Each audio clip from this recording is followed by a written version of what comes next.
नगर परिषद नगरपंचायत निवडणुकीच्या निकालाला आता अवघे 2 दिवस या ठिकाणी उरलेले आहे. खरं तर परवा या संपूर्ण निवडणुकीचं चित्र जे आहे ते स्पष्ट होणार आहे. आपण सध्या चाळीसगावच्या या ईव्हीएम स्ट्रॉंग रूम बाहेर उभे आहोत. आपण बघू शकतो की सध्याच्या स्थितीमध्ये देखील कडेकोट असा बंदोबस्त या ईव्हीएमच्या स्ट्रॉंग रूम भोवती तैनात आहे. आणि एकंदरीत आपण जर बघितलं तर आता परवाच्या दिवशी या ठिकाणी हे स्ट्रॉंग रूम जे आहे ते उघडले जाणार आहे आणि संपूर्ण निवडणुकीचं चित्र जे आहे ते या ठिकाणी आता स्पष्ट होणार आहे. खरं तर मतमोजणीची तयारी या ठिकाणी आता प्रशासनाची पूर्ण झालेली आहे आणि नेमका निकाल काय लागणार आता याकडे सर्वांचं लक्ष जे आहे ते आता लागलेलं आहे. आपण बघू शकतो की या ठिकाणी भाजप विरुद्ध शहर विकास आघाडी प्रणित महाविकास आघाडी असा सामना जो आहे तो या ठिकाणी रंगलेला होता आणि नगराध्यक्ष या ठिकाणी कोण होणार, त्याचबरोबर कुठल्या पक्षाचे नगरसेवक जास्त निवडून येणार याच्याकडे आता सर्वांचं लक्ष जे आहे ते लागलेले आहे.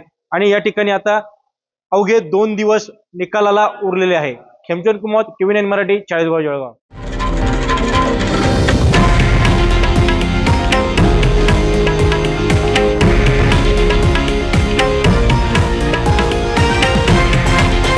हे आहे देशातील नंबर 1 न्यूज नेटवर्क आणि आपण पाहत आहात TV9 मराठी, एकमेव.